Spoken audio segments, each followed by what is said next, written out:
On va à présent démarrer le dernier gros cours de thermodynamique. Alors il va nous occuper pendant 2 semaines parce qu'il y a pas mal de choses à en dire, mais ça va être l'aboutissement de tout ce qu'on a fait jusqu'à présent. Si je vous fais un petit panel de ce qu'on a vu, on a commencé par T0 dans lequel on a défini la notion de pression. Dans T1, on a vu le lien avec intuitif ou microscopique qu'il pouvait y avoir avec les molécules qui frappaient sur une paroi et du coup l'interprétation de l'agitation thermique et donc de la température, l'interprétation microscopique de la température. Dans T2, on a commencé à s'intéresser un petit peu au changement d'état de manière descriptive. Dans T3, on a parlé de travail, de transfert thermique, pour aboutir à T4 avec l'énoncé du premier principe qui fait le lien entre les variations d'énergie et ces fameux transferts thermiques et ces travaux mécaniques. Pour enfin, la semaine dernière, faire T5 avec le second principe et le principe d'évolution. Bon, et T6 maintenant, les machines thermiques, ça va être l'aboutissement de tout ça dans le sens où on va essayer d'appliquer tout ce qu'on a appris jusqu'à présent dans un cadre assez restreint justement de ces machines thermiques. Donc on va commencer par définir ça, mais dans le cadre de ces machines thermiques, on va pouvoir démontrer tout un tas de résultats de manière relativement théorique. Alors ne me prenez pas...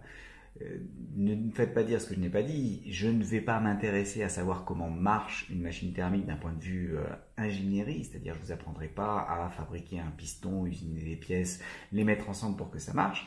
Par contre, si l'on suppose qu'on est capable de faire des choses comme ça, on va pouvoir en déduire quelle est l'efficacité de votre machine, comment est-ce que votre voiture fonctionne, comment est-ce que vous arrivez à avancer ou à faire marcher votre frigo ou bientôt votre climatiseur pour essayer de passer l'été. Bref, tout ça, on va pouvoir le faire avec un minimum d'hypothèses quand même simplificatrices qui nous permettront de trouver l'évolution de ces choses-là et voir comment est-ce que ça fonctionne.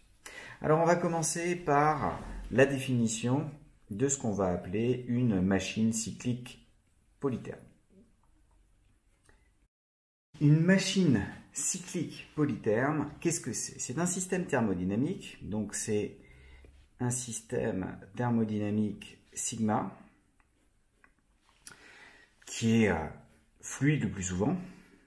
Donc on va prendre un gaz, un liquide, un mélange liquide-gaz, des parties justement des transformations de l'un à l'autre. Ça va être le plus simple parce que en règle générale on va faire circuler ce fluide. C'est quand même beaucoup plus facile de faire circuler un fluide qu'un solide. Évoluant de manière cyclique, c'est dans le nom.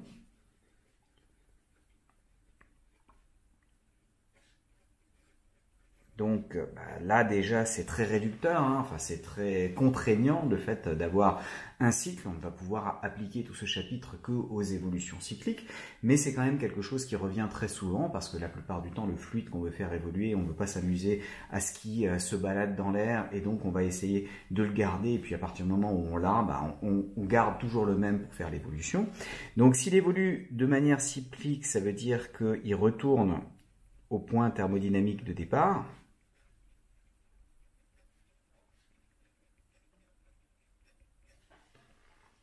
Et il fait ses évolutions par contact successif avec des thermostats, avec divers thermostats.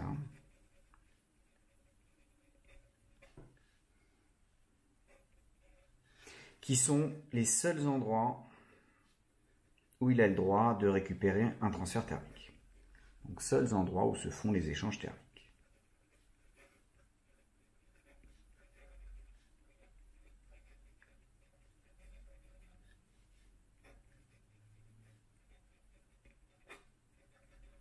Donc vous voyez, là aussi c'est très contraignant, c'est-à-dire qu'on a le droit d'échanger de l'énergie sous forme thermique uniquement par contact avec des thermostats.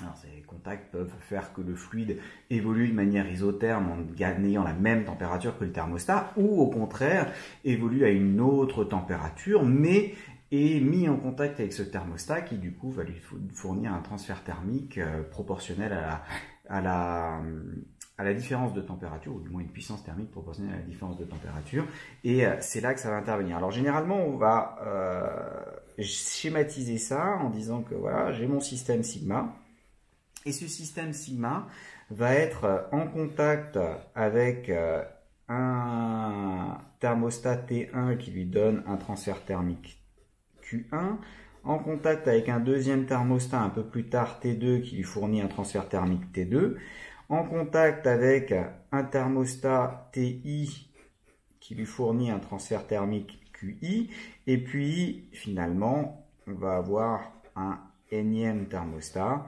qui lui fournit un transfert thermique QM. Et lors de toutes ces transformations, il va y avoir un certain nombre de travail mécanique qui va être échangé avec de l'énergie qui va être échangée avec le système sous forme de travail mécanique. Et on regarde aussi, on va noter W, le travail qui va être reçu par le système. Alors attention, hein, c'est le travail reçu par le gaz ou par le fluide qui sert de système, et la plupart du temps, quand vous allez vouloir utiliser votre machine, par exemple sous forme d'un moteur, vous voulez, vous, extérieur, récupérer du travail. Donc il faut que le fluide reçoive, le système sigma reçoive un travail négatif pour qu'en fait, il vous le fournisse à l'extérieur. Mais on prend toujours du point de vue du système où systématiquement on regarde qu'est-ce que lui il reçoit. Alors maintenant qu'on dispose de cette définition, on va tout de suite pouvoir s'intéresser à une inégalité qu'on peut démontrer, qu'on appelle inégalité de Clausius-Carnot. Clausius et Carnot étaient deux physiciens français qui ont beaucoup étudié et mis en place la thermodynamique au XIXe siècle. Donc Clausius Carnot. Et cette inégalité va nous dire qu'en fait les transferts thermiques et les températures ne sont pas totalement indépendants entre eux.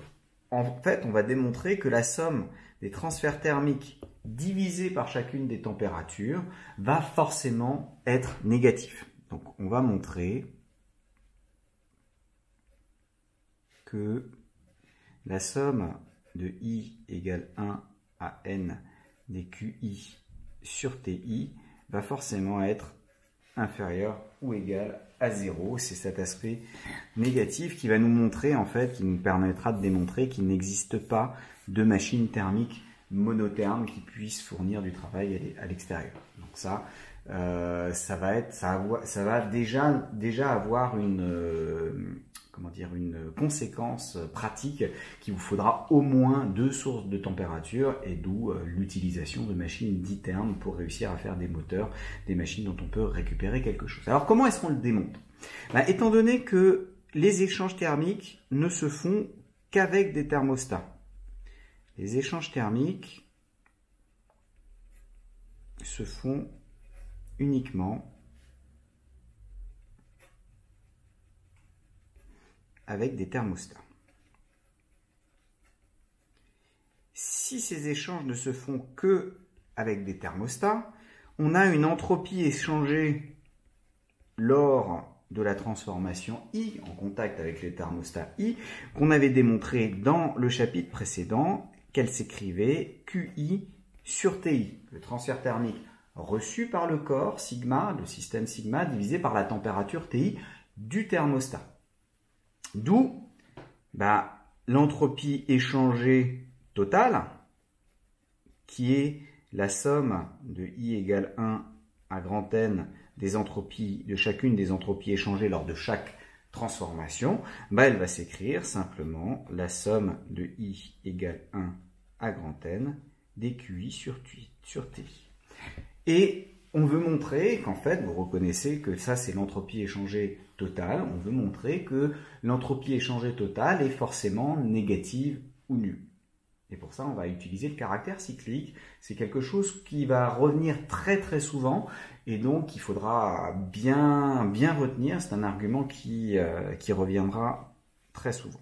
Donc, le caractère cyclique, il me dit quoi? Caractère cyclique, il me dit que sur un cycle,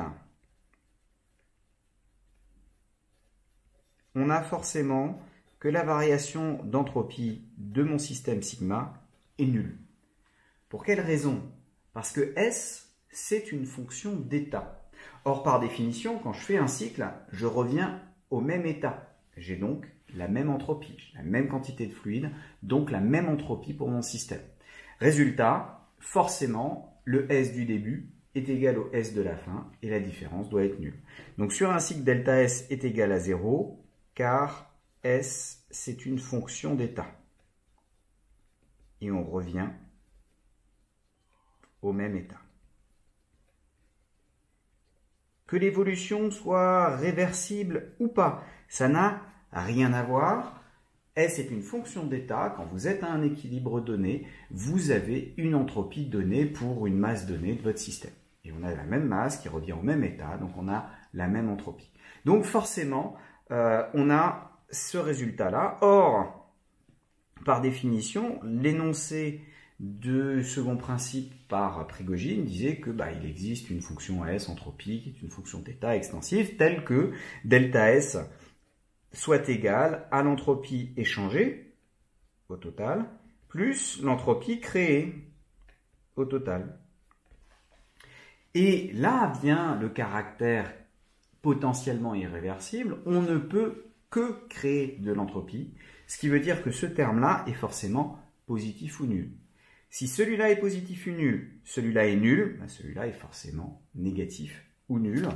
Or, comme l'entropie créée, forcément, ça c'est le second principe, me dit que l'entropie créée est forcément supérieure ou égale à 0. Deuxième principe. On en déduit que S échangé au total, qui est delta S moins S créé au total. Ça, c'est nul. Ça, c'est positif ou nul. Moins 1 positif ou nul, c'est forcément inférieur ou égal à 0. D'où l'inégalité. Effectivement, la somme de I égale 1 à N des QI sur TI sera inférieure ou égale à 0. Alors pour le moment, on peut se demander à quoi ça va nous servir, mais déjà, c'est d'un point de vue théorique assez fort. Je ne connais absolument rien à ma machine. J'ai juste supposé que l'évolution est cyclique et que je n'ai des contacts qu'avec des thermostats. Et à partir de ces deux hypothèses, qui sont assez facilement vérifiées dans la pratique, j'ai déjà une inégalité assez forte sur la manière dont les transferts thermiques vont se comparer les uns en fonction des autres avec ces histoires de température. Et notamment, vous voyez que selon les valeurs des températures qui sont exprimées en Kelvin, vous allez avoir des relations entre les différents transferts thermiques. Alors bien sûr, plus j'ai de sources, moins j'ai de contraintes. Puisque si vous mettez 3, 4, 5 sources, il suffit que la somme globale soit inférieure ou égale à 0. Et c'est tout ce que ça vous dit. Mais quand j'en ai que deux, voire même quand j'en ai qu'une seule, ce qu'on va voir tout de suite, pour le cas du moteur cyclique monotherme, ça me donne une contrainte forte sur ce que va devenir ce moteur. Alors, du coup, petit 3, moteur cyclique monotherme.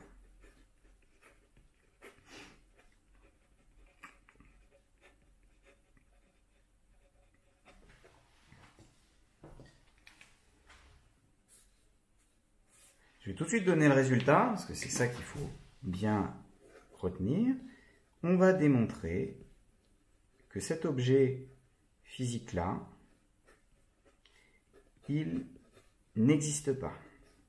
Il n'existe pas de moteur cyclique qui puisse s'appuyer sur une unique source de température.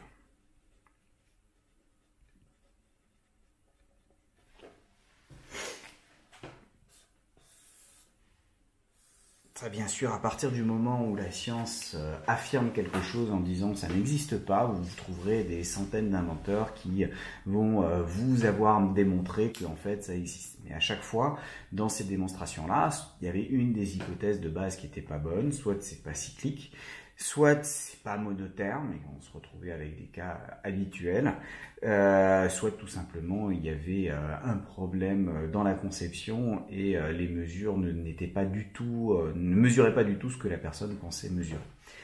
Donc on va essayer de prouver ça.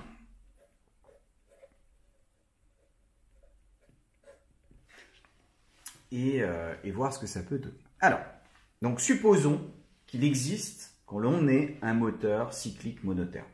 Ou plutôt, supposons que l'on ait une machine cyclique monotherme et on va prouver qu'elle ne pourra jamais être motrice. Donc, on prend une machine cyclique monotherme. Monotherme dans le sens en contact avec une unique source de température, une source de chaleur, donc un unique thermostat. Donc si je dessine mon système sigma, il est en contact avec un unique thermostat, du coup je vais lui donner le nom TTH, il échange un transfert thermique, il reçoit un transfert thermique Q de la part de ce thermostat, et selon le reste de l'évolution, il va recevoir globalement un travail W, le travail W pouvant être aussi en partie reçu lors du contact avec le thermostat. Bon, alors je vais utiliser le premier principe sur un cycle. Le premier principe, il me dit quoi? Il me dit que la variation d'énergie interne, lors d'une évolution quelconque, c'est forcément le transfert thermique, le travail plus le transfert thermique. Là, je me place sur un cycle pour pouvoir avoir le travail total reçu sur le cycle et le transfert thermique total reçu sur le cycle, donc au contact de mon thermostat, de mon unique thermostat. Le fait que je sois sur un cycle, ça m'impose que cette variation d'énergie interne, elle est nulle. Pourquoi? Pour la même raison que pour l'entropie, c'est que U est une fonction d'état. Si c'est une fonction d'état, je pars d'un point A, je reviens à ce même point A. La variation d'énergie, c'est U en A moins U en A. Ça me fait 0, étant donné que U en A a une unique valeur, parce qu'en A, j'ai une température, une pression, un unique état de mon système. Donc, je sais que la somme du transfert thermique et du travail mécanique reçu par mon système est égale à 0. D'où le travail doit être égal à l'opposé du transfert thermique. Or, si j'utilise mon inégalité de Clausius-Carnot, elle dit quoi? Elle dit que la somme des QI sur TI est négative. Là, j'ai un unique thermostat, donc je vais avoir que le transfert thermique reçu de ce thermostat divisé par la température de ce thermostat doit être négatif. J'ai un seul terme dans ma somme, donc ce terme-là est forcément négatif. Facile. Si ce terme-là est négatif, ça implique que le transfert thermique, lui, il est négatif. Parce que la température, c'est la température de...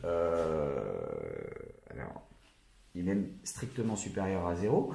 La température, c'est la température absolue. À partir du moment où vous avez le moindre atome dans votre thermostat qui est en train de bouger, et ça, vous avez besoin que ça bouge pour pouvoir donner un transfert thermique à côté, parce que sinon, on ne peut pas avoir de transfert thermique. Il faut bien qu'il y ait quelque chose qui frappe votre système depuis votre thermostat. Donc, à partir du moment où le moindre atome est en train de bouger, forcément, vous avez une énergie cinétique pour cet atome, donc vous avez une température. Aussi faible soit-elle, vous aurez une température. Si la température est strictement positive, ça veut dire que forcément, le transfert thermique reçu, lui, va être négatif. Bon, si le transfert thermique est négatif, moins le transfert thermique est forcément positif, ou nul, au mieux. Et on en déduit que forcément le travail reçu par le système est positif ou nul. Sigma reçoit un travail. Ils ne peuvent donc pas être moteurs, puisque un système moteur, c'est un système qui, au bout d'un cycle, a réussi à refiler du travail à l'extérieur, enfin à recevoir un travail négatif. Automatiquement, hein, pour pouvoir fournir du travail, il doit en recevoir un négatif. Et mon système ne peut pas être moteur. Il ne peut, oui, ça va, c'est correct au niveau du français, il ne peut être moteur. Si vous voulez vraiment être, il ne peut pas être moteur. Donc il n'existe pas de moteur cyclique monotherme, donc un moteur qui soit en contact uniquement avec une unique source de température. On aurait pu se dire sinon, comment imaginer ça? Vous faites un bateau, vous imaginez qu'il y a un moteur monotherme là-dessus sur votre bateau. Par exemple, vous plongez, votre source de température, c'est l'océan. Vous pourriez être capable de récupérer l'énergie de l'océan pour avancer. Vous arrivez à vous déplacer en récupérant de l'énergie parce que l'océan il est un peu chaud. Alors c'est sûr que si l'océan est chaud et que vous le refroidissez, derrière vous avez une traînée qui va être plus froide, voire même une traînée de glaçons. Mais le premier principe, vous interdirez pas de le piquer comme ça. Hein. Il suffit d'avoir un transfert thermique qui soit positif, c'est-à-dire que vous arriviez à aspirer l'énergie thermique de votre océan pour la transformer en énergie mécanique de déplacement avec ce travail mécanique. Là, en fait, c'est pas possible. Vous aurez forcément besoin de deux sources de température, de deux thermostats, et on prouvera même qu'il va falloir forcément réchauffer, c'est-à-dire donner un transfert thermique effectif à la source froide quand vous aurez deux thermostats, et en récupérer. Là par contre, vous arrivez à en récupérer de la source chaude. Donc ce que vous récupérez de la source chaude, il faudra forcément en refiler un petit peu à la source froide, et donc vous ne pourrez pas tout récupérer sous forme de travail, et c'est la malédiction des systèmes, des machines thermiques, des moteurs thermiques, que forcément leur rendement est nécessairement inférieur à 1. C'est la thermodynamique, les principes même de la thermodynamique qui vous imposent ce truc-là. Donc on va essayer de voir ça. Donc on en est au 4 déjà. On est au 4. Machine cyclique ditherme. Ditherme dans le sens, il y a deux sources de température. Alors bien sûr, on pourrait étudier les machines trithermes, quadrithermes, tout ce que vous voulez, mais déjà avec les dithermes, on aura de quoi s'occuper en règle générale et ça suffira à notre bonheur pour voir un petit peu ce qui va se passer. Alors, comme on est ditherme, on va essayer de prendre certaines notations. Donc si je fais un bilan de ma machine et notamment des notations qui vont être adéquates, je vais prendre mon système sigma qui va être au centre, toujours mon petit rond, c'est lui qui reçoit les choses. Il va recevoir un travail mécanique de l'extérieur, ou plutôt recevoir de l'énergie sous forme d'un travail mécanique depuis l'extérieur. Il va être en contact avec deux thermostats, un qui va être chaud, on va appeler la source chaude, et que on va noter du coup de température TC, l'autre qui va être la source froide, et donc on va noter température TF. Alors pourquoi c'est chaud? Elle est chaud par rapport à quoi? Elle est chaud par rapport à l'autre source. Et donc ce truc-là, il vous dit que TC, il est supérieur à TF. Ça ne veut pas dire que votre système sigma ne peut pas de temps en temps avoir une température qui excède celle de la source chaude. On verra notamment dans les réfrigérateurs, pour qu'ils marchent, quand on sera en contact avec la source chaude, la température de sigma sera supérieure à celle de la source chaude, et en contact avec la source froide, il sera plus froid que la source froide. Gardez ça en tête, source chaude, source froide, c'est pas de manière absolue par rapport à sigma, c'est de manière relative, l'une par rapport à l'autre, et c'est tout. Et de la source chaude, on va recevoir un transfert thermique QC, reçu depuis la source chaude, et de la source froide, je vous le donne en 1000, on va recevoir un transfert thermique QF, donc reçu depuis la source froide. Donc là, un petit attention quand même, il est possible que par moment,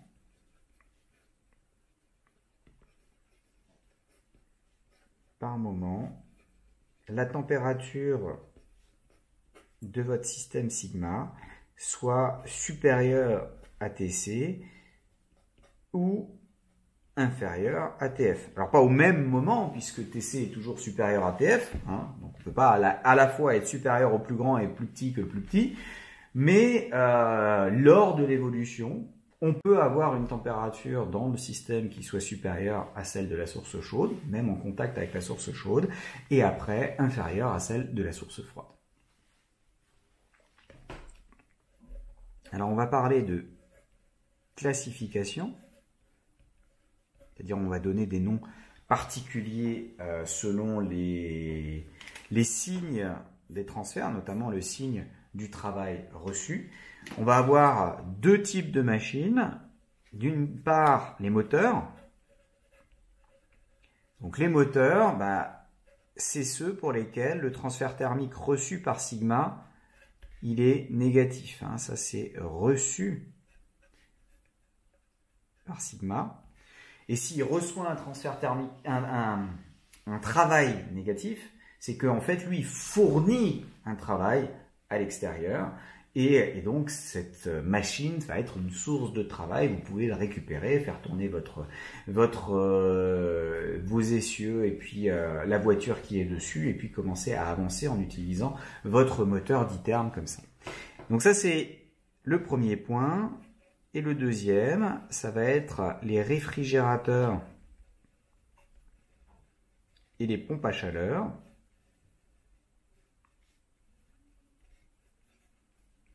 Alors les pompes à chaleur, très souvent, elles vont être abrégées en PAC, pompe à chaleur. Donc, le but d'un réfrigérateur, c'est quoi? Ça va être de refroidir quelque chose. Et ce truc-là, ce quelque chose, en fait, c'est la source froide. Si vous pensez au frigo que vous avez dans votre cuisine, le but, c'est de garder l'intérieur froid. Et comme c'est le truc le plus froid qui est autour de vous, c'est forcément le thermostat qui va être à basse température. Donc, c'est la source froide. Il va falloir réussir à la refroidir parce que naturellement, elle va, du fait des problèmes d'isolation, gagner en température. Ou si vous mettez la soupe chaude à l'intérieur du frigo, ça va avoir tendance à augmenter la température de tout le frigo. Donc, il faut réussir à piquer cette énergie et donc refroidir la source froide avant qu'elle ne se réchauffe. Et au contraire, les pompes à chaleur, le but des pompes à chaleur, elles, ça va être de réchauffer la source chaude. Par exemple, vous êtes en hiver, vous avez votre appartement. Même si vous avez l'impression qu'il fait froid, c'est la source chaude parce qu'à l'extérieur, elle fait moins 10, moins 15 degrés Celsius et donc il fait plus froid à l'extérieur. Le but va être, en prenant l'appartement, comment réchauffer l'appartement alors que c'est déjà l'élément le plus chaud de tout votre environnement et donc ça va être le but des pompes à chaleur. Alors, si les noms changent, c'est parce que la finalité de votre réfrigérateur et de votre pompe à chaleur n'est pas la même. Pour autant, d'un point de vue théorique, c'est exactement la même chose et on pourra voir que si on a un réfrigérateur, il peut aussi servir de pompe à chaleur en fonctionnant exactement de la même manière. D'ailleurs, c'est ce que fait votre réfrigérateur dans la cuisine. La source chaude, ça va être quoi? Ça va être l'atmosphère de la cuisine. Si vous mettez la main, je vous déconseille de le faire, mais si vous mettez la main derrière votre réfrigérateur, vous vous rendrez compte que c'est très chaud, ça peut être à 60-70 degrés Celsius, le serpentin qui est derrière, donc ne jamais mettre la main là-dessus. Mais c'est pour ça qu'au-dessus de chaque réfrigérateur, il doit y avoir des aérations, parce que justement, comme ça chauffe, si vous ne voulez pas que votre mur prenne feu, il faut que cette chaleur puisse s'évacuer, et ça vous permet de réchauffer votre cuisine. Et donc, votre réfrigérateur, il maintient l'intérieur au frais, mais il réchauffe aussi l'extérieur, ce qui est plutôt bien en hiver, puisque ça vous fait aussi un petit chauffage d'appoint. Donc, on gagne sur les deux tableaux. Donc, le réfrigérateur sert aussi de pompe à chaleur. Inversement, la pompe à chaleur, quand elle va réchauffer votre appartement, elle va devoir récupérer de l'énergie de quelque part, de la source froide, qui par exemple est l'atmosphère dehors, et donc pour réchauffer votre appartement, vous allez devoir refroidir l'atmosphère. Et c'est comme ça qu'on va réussir à faire la différence. Donc on va essayer dans la suite d'étudier quelques exemples. On va commencer par un exemple de moteur d'e-therm, qui va être le moteur à 4 temps, qui est très utilisé dans l'industrie automobile. Donc on va l'étudier un petit peu en détail, on va modéliser chaque part et puis on va introduire les notions de rendement au fur et à mesure, et notamment le théorème de Carnot qui va en découler. Donc sur un exemple, on va essayer de construire quelque chose et puis après on va étudier un réfrigérateur, une machine d'e-therm industrielle avec des changements d'état. Donc ça va être la dernière grosse partie. Et là, pareil, sur un exemple, on va regarder ce que ça fait. On va apprendre à lire des diagrammes enthalpiques que vous avez déjà pu voir avec un exercice dans les chapitres précédents. Et à partir de là, obtenir toutes les informations pour, si on voulait construire un réfrigérateur avec un fluide donné, qu'est-ce qu'on devrait choisir, qu'est-ce qu'on devrait se débrouiller d'un point de vue mécanique à avoir pour le fluide qui va évoluer là-dedans.